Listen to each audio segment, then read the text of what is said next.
Morning, everybody. We are right on schedule here. We're going to give folks just another minute or so as people get logged in, and then we will get started. So be patient, just another minute or so, and we'll get going. Thank you.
All right, we'll call that a minute. We'll go ahead and get started. So welcome everybody to episode 2 of our virtual town hall.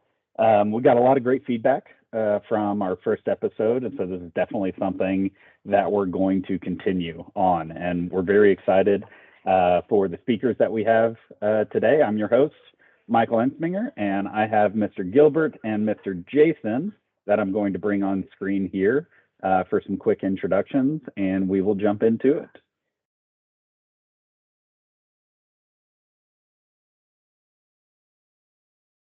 Alrighty, so today's episode is the importance of excellent customer service, again with our CCO Gilbert and our VP of Customer Service, Mr. Jason Davis. Gilbert, will you say hello to the folks and introduce yourself, please? Good morning, everyone. Thank you for attending, and thank you, Michael, for putting all of this together. I know it's a lot of hard work. My name is Gilbert Aspeitia, and I'm the Chief Commercial Officer for Western Flyer. I've been with the company approximately 9 years. I'm responsible for the sales organization, the pricing and analytics group, and then Jason and his group also roll up to me. Thank you, Gilbert. Jason, how about yourself?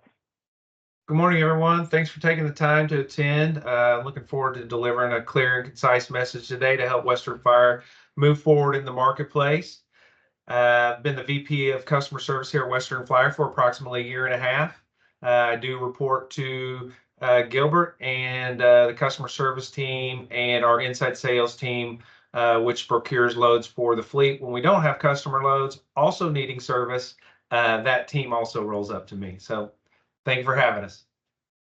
Excellent. Thank you, Jason. And right before we jump into it, I just want to share if anybody has, loved ones, family, or you're in, the Houston area, or I believe, the storm last night dipped into Louisiana and New Orleans, and, there's road closures, there's, severe power outages, all of those things. So everybody who's out there in those areas, please stay safe. Other than that, I'm going to shut off my camera here, and Gilbert, you go ahead and.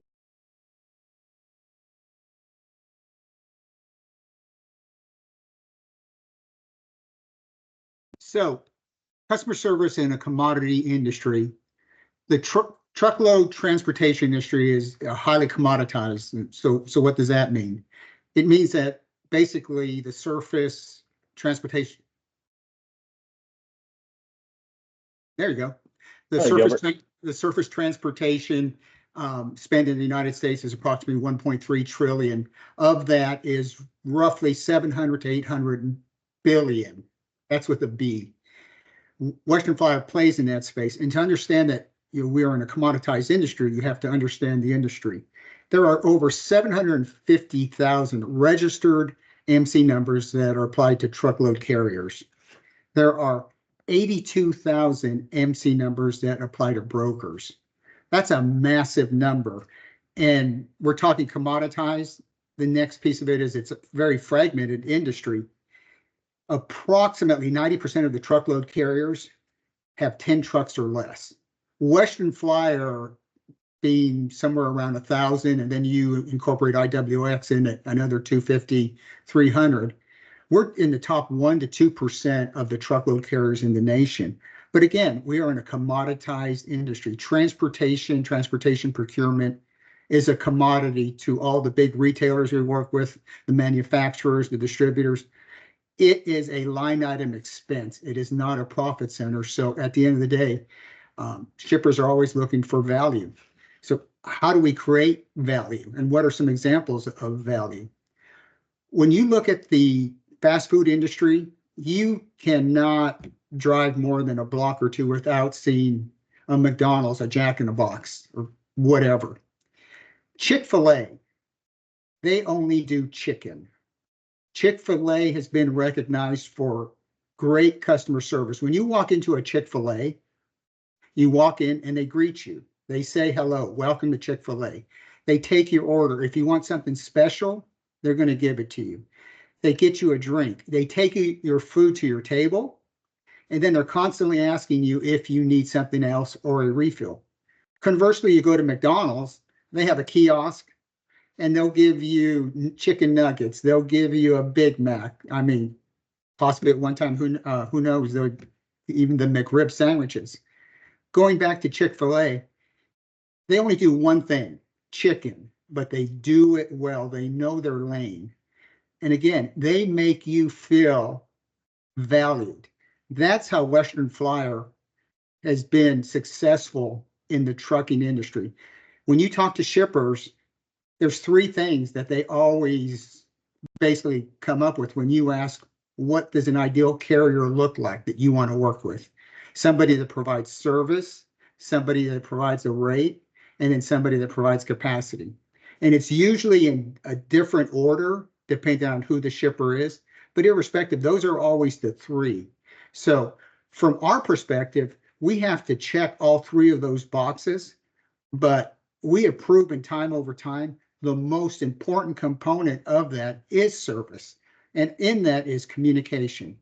We make trucking kind of hard, but at the end of the day, it really is, you pick up a load, you deliver it on time, you bill it correctly. If you're going to have an issue, you let the customer know. That's really the biggest value proposition that we have for any shipper in the US. We don't want to focus on rates. We like to focus on capacity because of the size of our organization. But at the end of the day, it's all about that customer experience. People go back to Chick-fil-A because of the customer experience. Chick-fil-A by no means is the cheapest fast food restaurant out there. I mean, they are way more than McDonald's, but people go back because they want value. And again, I go back to Chick-fil-A sells chicken and they stay in their lane. From a Western Flyer perspective, we like to stay in our lane. We like to do what we do extremely well.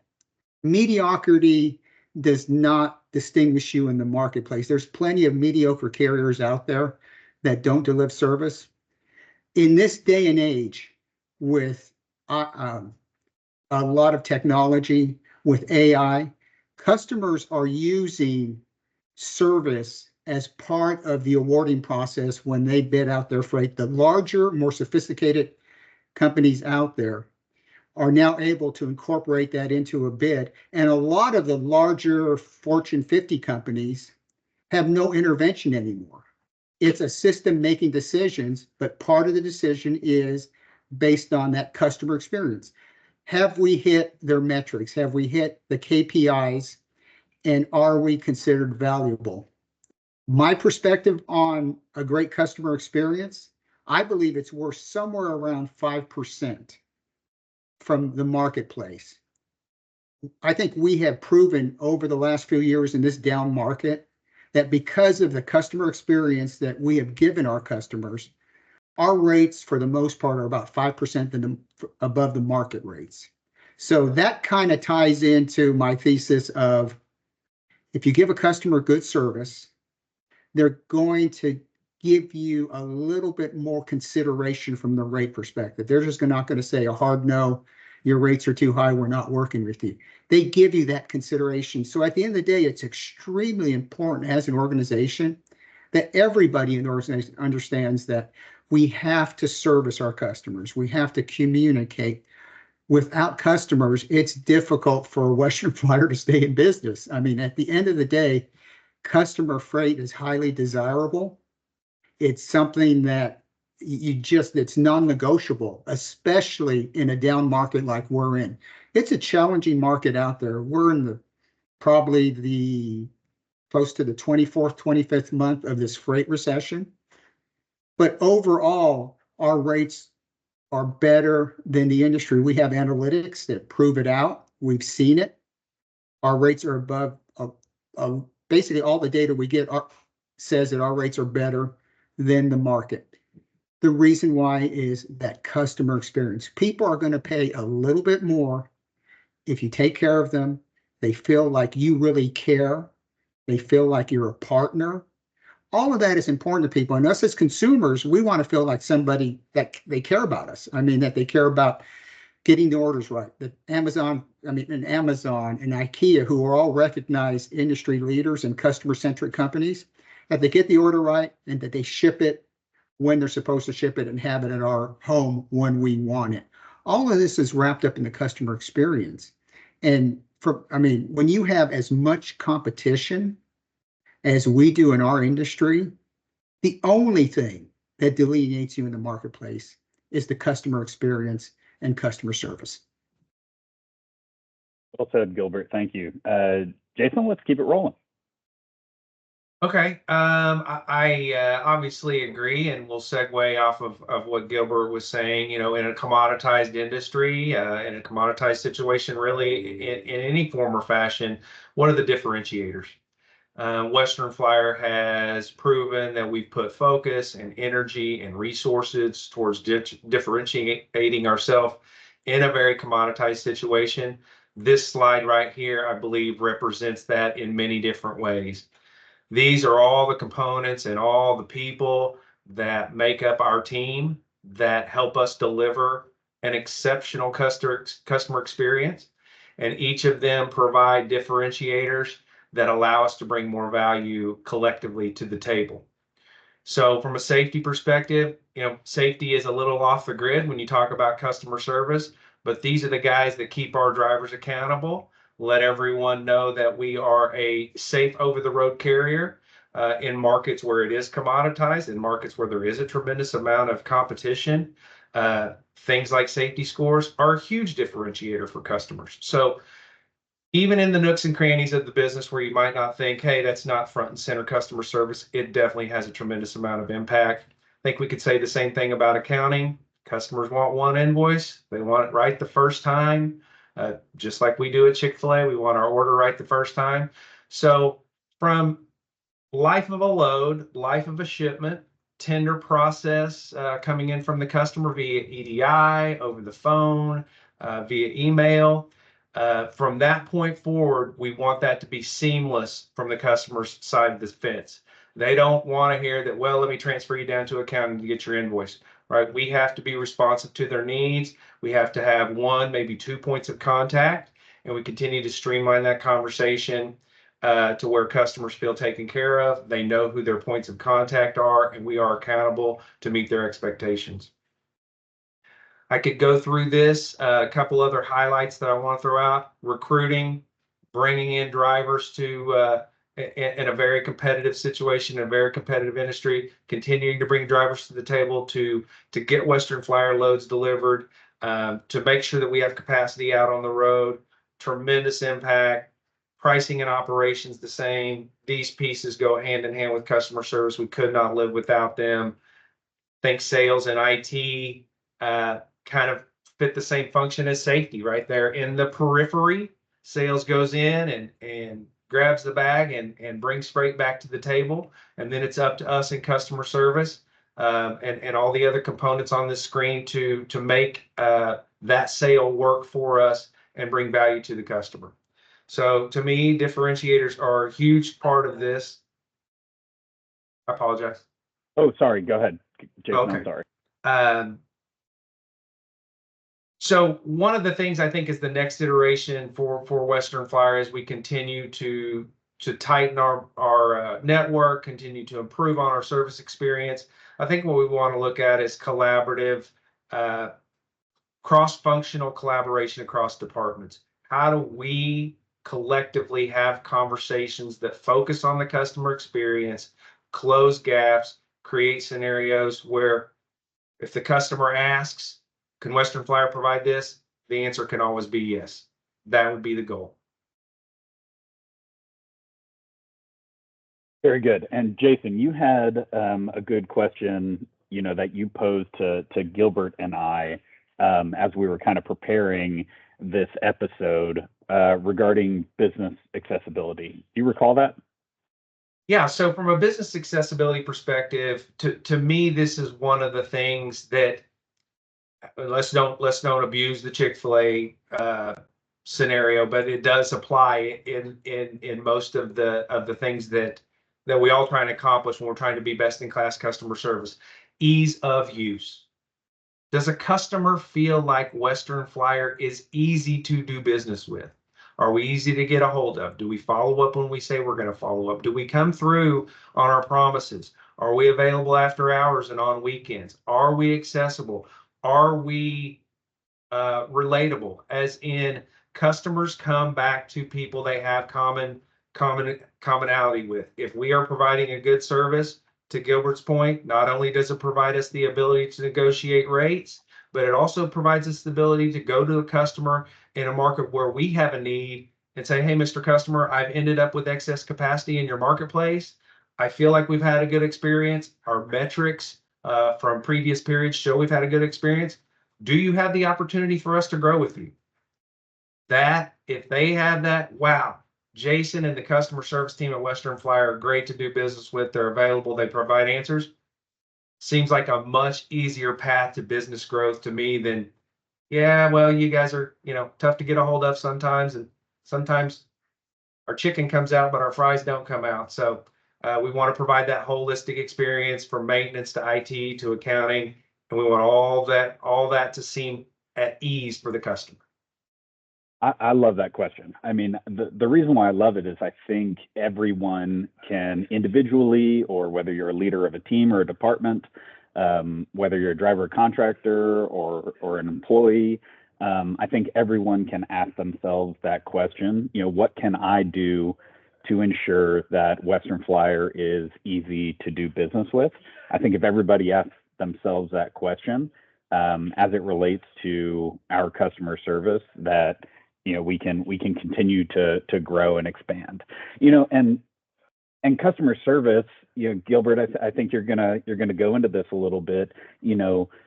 Once upon a time, that may not be a phrase that was talked about too terribly much, within the walls of Western Flyer, but there has been a stark evolution in our company and in our freight network in particular, that has brought customer service to the forefront. Can you expand a little bit on that for us? Sure. And I mean, I think that segues right into the network side of it. So Western Flyer was founded on the concept of, and the operating platform of hiring drivers, buying trucks, and moving freight. That was Randy's whole premise for existence. There was no strategic plan around who they're going to serve. It's, hey, we're just going to run miles, which they did very well, and we continue to run a ton of miles. But the offshoot of that was 85%, 9 years ago, 85% of the freight that Western Flyer moved came from a broker. The fleet was about a third or so of our size today. So, I mean, that number is huge. And for those who don't know what a transportation broker is, basically it's someone that goes in, sells the customer on the concept that they can aggregate capacity and move freight for them. They don't own trucks. They're a pure intermediary that handles the shipper and it handles the carrier. And they live off of the margin between the rate they pay, the shipper pays them, and the rate that the carrier it takes. In a lot of instances, brokers make anywhere from 10 to 20%. So the concept of running a ton of miles is great. it's a little bit of a challenge when you're running that kind of deficit. At the end of the day, the broker is the sales organization and the customer service organization. So we had a handful of shippers that we worked directly with, but it was 15% of our business. The vast majority came from brokers. So we did not have that, I call it a customer service gene in our DNA, because we had basically outsourced the customer service function to the broker. So we went in really through a strategy of customer acquisition, going out and acquiring customers. The irony is we were very successful in going out and getting some top tier customers, but the unfortunate aspect was we just weren't ready. We didn't have that focus on customer service. At that time, customer service was wrapped around operations and was basically an extension of operations. Operations' sole focus in life is to run miles. Run miles. Customer service is to basically take care of a customer and manage the customer experience. They were just an offshoot, and there is nothing wrong. We have to run miles. So I'm going to talk about miles quite a bit. There is nothing wrong. That is the whole purpose of our existence. Running miles, generating revenue, keeping our drivers and our contractors running miles so they could generate a great income for them and their families. But we just could not manage the customer experience, and subsequently, a lot of those customers basically kicked us out, for a lack of a better term. There was 3 what I call strategic inflection points that changed the course of the company and got us into the trajectory that we are now. I'm going to say the first was hiring John Story and eventually Jimmy Story. They came from Warner. They knew about running trucks, but more importantly, they knew what customer experience was. The second was we were doing business with Tyson Foods. At that time, we were doing about 30 loads a week. It slowly but surely eroded because of poor customer experience, down to 4 loads a week, and we were failing 3. The senior executive team went to Tyson right after the Rains deal. Basically, we needed to do business with them. We walked in and they were kicking us out. That is when the proverbial brick hit us in the face, and we knew that we had to make a change. And we did. To our credit, we got it. Tyson at that time was really nowhere on the map for us. Today, they are our largest customer.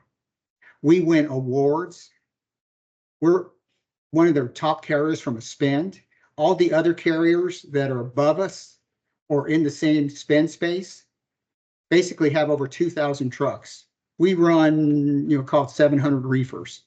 So I'm just telling you, that was a success that, I have never seen a company pivot that hard and get it right. I'm going to say the third strategic inflection point was we had to separate customer service from operations. Again, operations solely focus on running miles. And our customers did not have a seat at the table.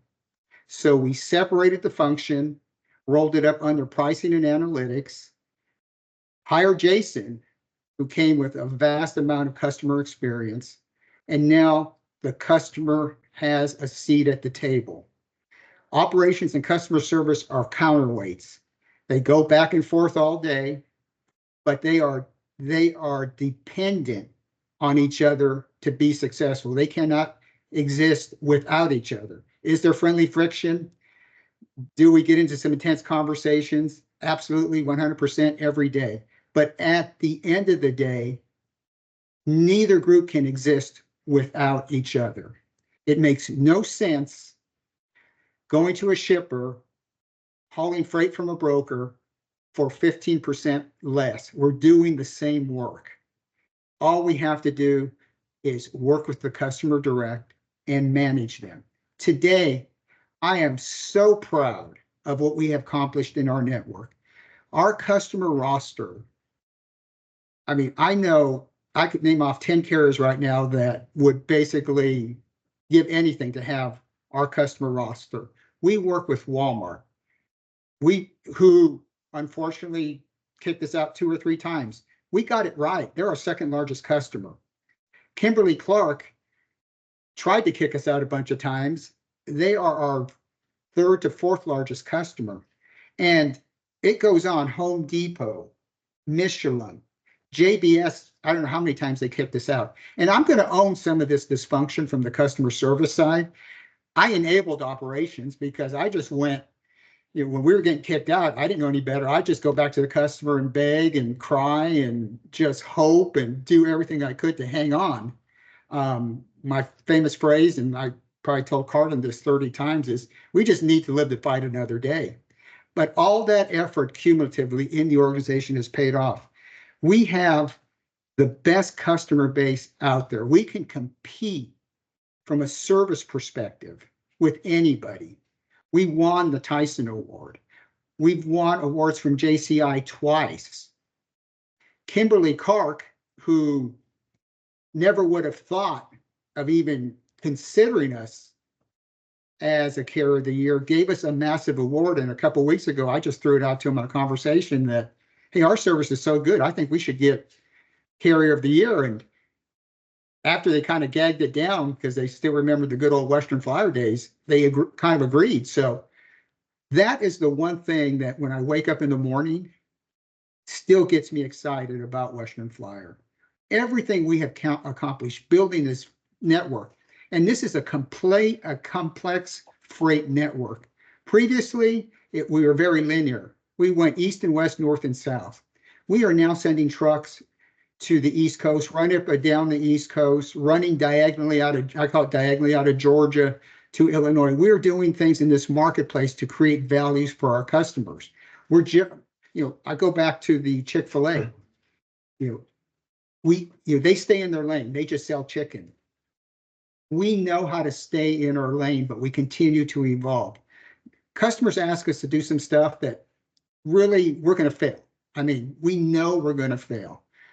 Something like New Jersey to Vermont. We have no density up there. It just doesn't work. So I go back to customers and say, well, I'd really like to handle it.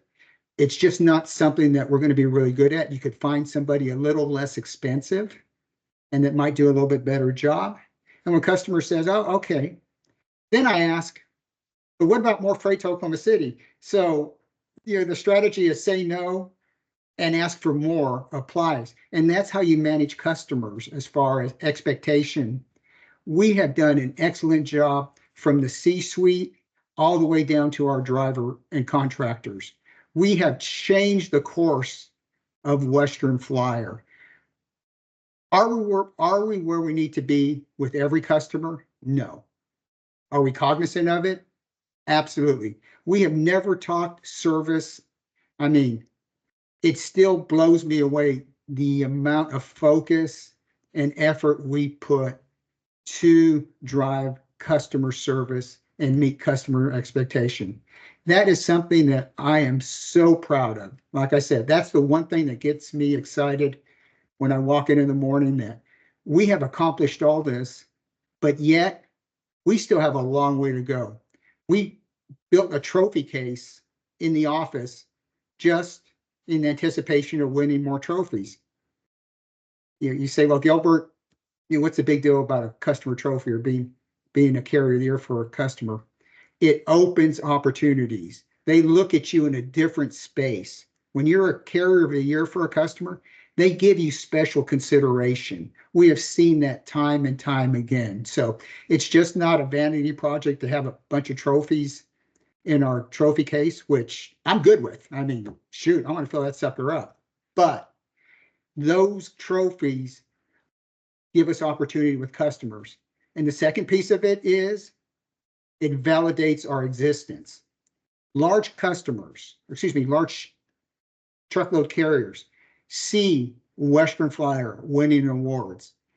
And sometimes I truly believe some of the big guys get a little bit of a chill up and down their spine when they know they have to compete with us. So again, as an organization, we also should be so proud of where we are with our customers, the ability to service them, the ability to be recognized, and all the opportunity that drives for us. It is, I mean, quite honestly,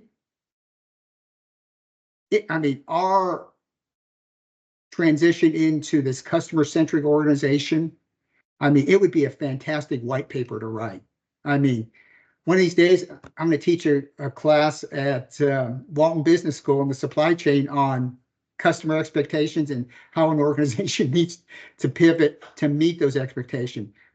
Quite honestly, I believe I'm living out a once in a lifetime scenario to see a company that really wasn't all that great from a customer expectation. Now, again, the metrics were all good, ran a lot of miles, profitable, all that stuff, to now where we are with these large Fortune 500, Fortune 100, Fortune 50 companies that call us and want solutions. And the only reason they're calling us is because they trust us and they appreciate us. Well said, Gilbert. I'm fortunate enough to have been with Western Flyer for about a year and a half now, and I think it's important for everybody who hasn't been around forever to understand what Randy Timms and the team that he put around him has built. Going from roughly 85% broker freight, to almost 90% direct customer freight in under 10 years, I think is absolutely remarkable, and something that we can all be very proud and hang our hats on, and for everybody to understand the impact of that as it relates to customer service and our impact there. So thank you both very much for all of that context. So as a part of our town hall series, we have a Q&A portion.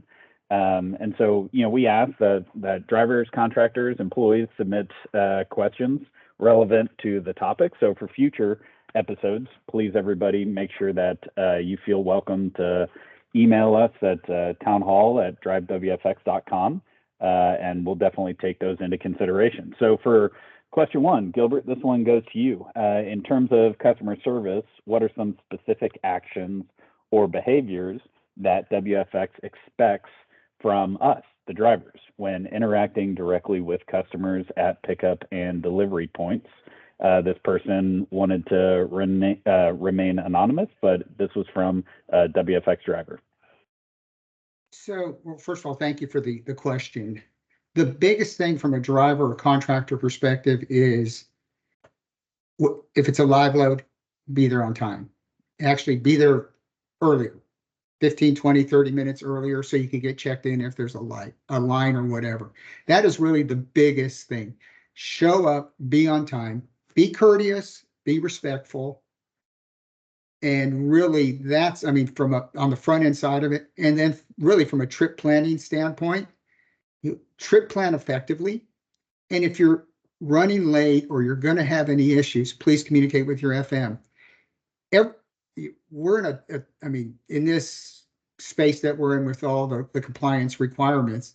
It's a challenge for drivers on the road, traffic, everything else, weather, but be as communicative as possible. If you're going to run late, you anticipate running late, we can always take action internally. We could swap loads out to make delivery. And then obviously when you get to the consignee or the customer, be there on time. And again, in reverse. Be courteous. Give them all the load docs, the BOLs, let them get everything signed appropriately. And if it's a drop, the same thing. But really, the biggest thing is just work to hit the pickup and the delivery. Be courteous, and in the event that you potentially are running behind or going to have an issue, just make sure you communicate with your FMs. We can do a lot of things internally if we can do it proactive. But when we're reacting and the load's running 10 hours behind, we lose a lot of options. And then obviously we lose credibility. The worst thing in our industry is if a customer calls us to tell us we're late. That's the kiss of death. So at the end of the day, if you communicate effectively with us, we can communicate effectively with the customer. Very good. Thank you, Gilbert. Question number 2, Jason, this one's for you. A WFX contractor writes, how does WFX measure the success of customer service provided by drivers and contractors? Are there feedback systems in place for us to learn from customer interactions?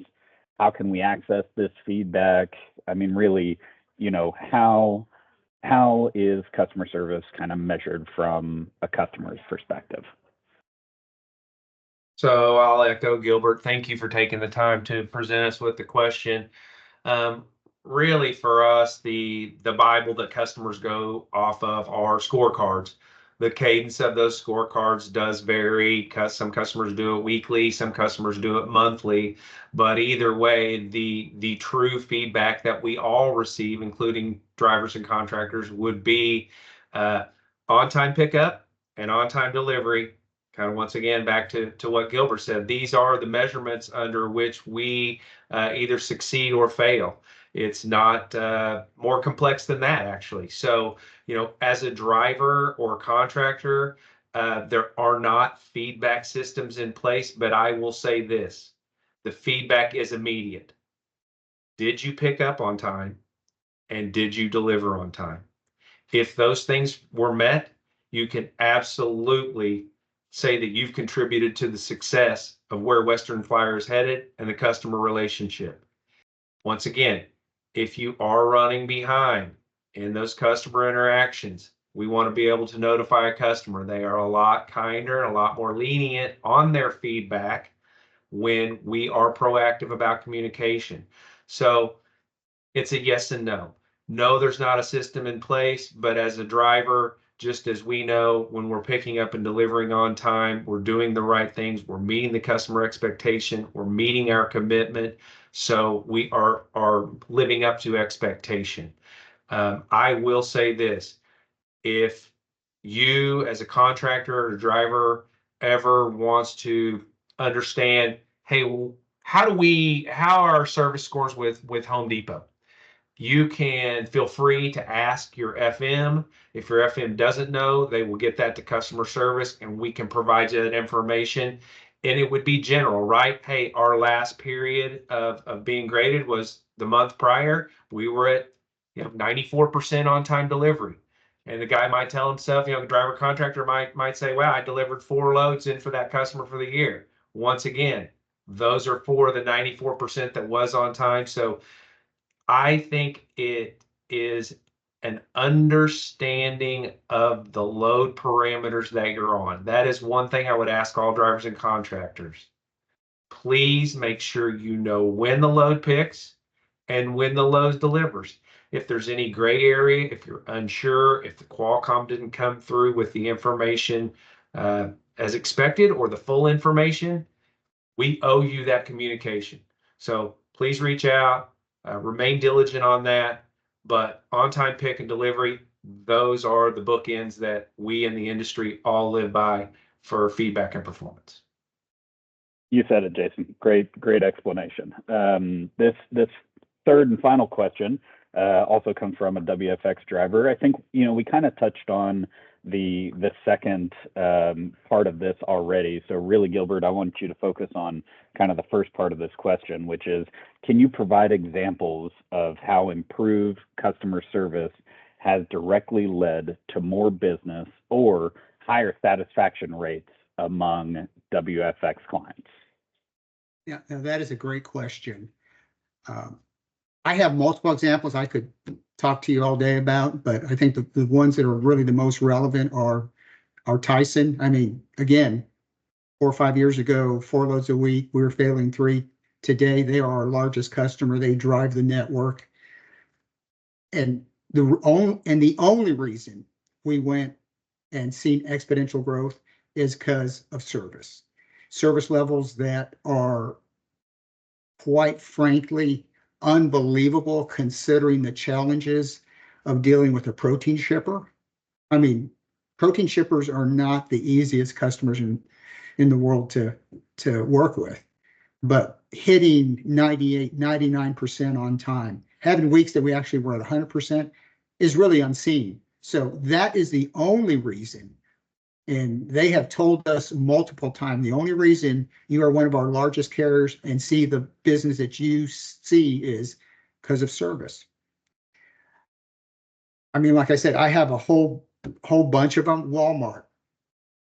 I mean, we just received a massive award, and I mean, they kicked us out a couple times. All our KPIs are green, the metrics are green. They see that. And again, I go back to these large, sophisticated shippers are now using AI to incorporate service scores into their bids. And again, a lot of the time, the system is just awarding the freight without any human intervention based on rate, capacity, parameters, but service. So service is one of those components. And I mean, it depends who you are and how you weight it, but it's one of the components that helps you win business. I mean, they would not be incorporating service metrics into a bid if it wasn't important. Kimberly-Clark, again, we've worked with them probably 4 or 5 years. They've tried to kick us out a couple of times. I mean, we were down to probably 10 loads a week.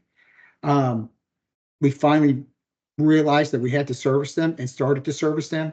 They at the start of this year, they gave us a massive award. I mean, it's still mind-boggling how much business they gave us. So these are all examples of how the customer experience positively, number one, impacts the relationship, but more importantly, impacts our ability to go in and commercialize more business. From a sales perspective, your existing customer who you service is always the easiest customer to sell, as opposed to going out and trying to find somebody, build a relationship, and work with them. We have a lot of satisfied customers today that we're able to go back in and say, can we have some more? This is one of the greatest examples that I have. Johnson Control, we've been their carrier of the year, dry van carrier of the year, and also their service partner of the year for great customer service.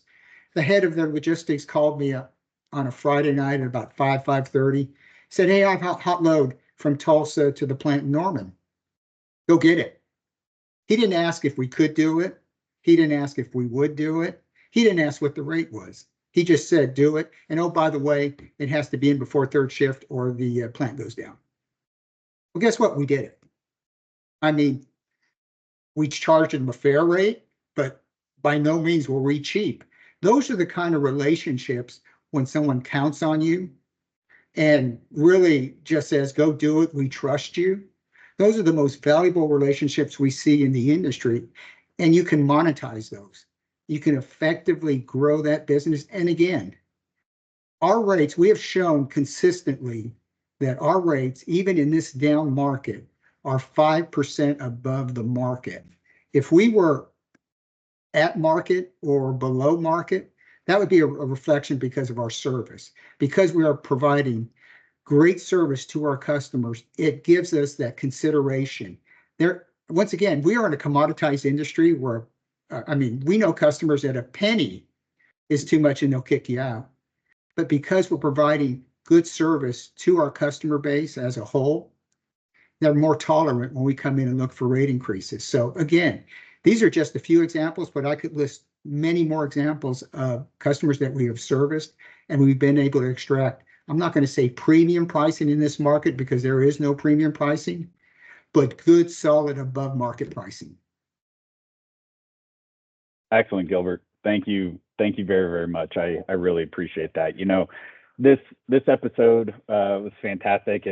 There's a reason why it was number 2 behind communication, because customer service is absolutely at the forefront for us as it relates to our operations, and it has led to our growth. It has led to a more robust freight network for drivers and contractors, and the more we can improve upon our customer service, because like you guys said before, there's always room for improvement, the more we will continue to grow and prosper as an entire company. So thank you both very, very much. I greatly appreciate Gilbert and Jason, your guys' time today. I hope everybody enjoyed this episode. I know I certainly did.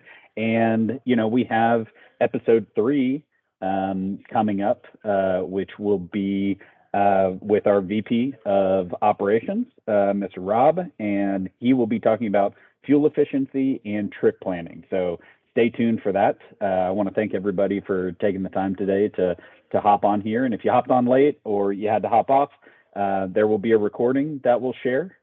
So if anybody missed it, don't worry, you'll be seeing it soon. So thank you guys all very much. Have a happy and safe day. Hey, thank you. Thank you. Thanks, guys.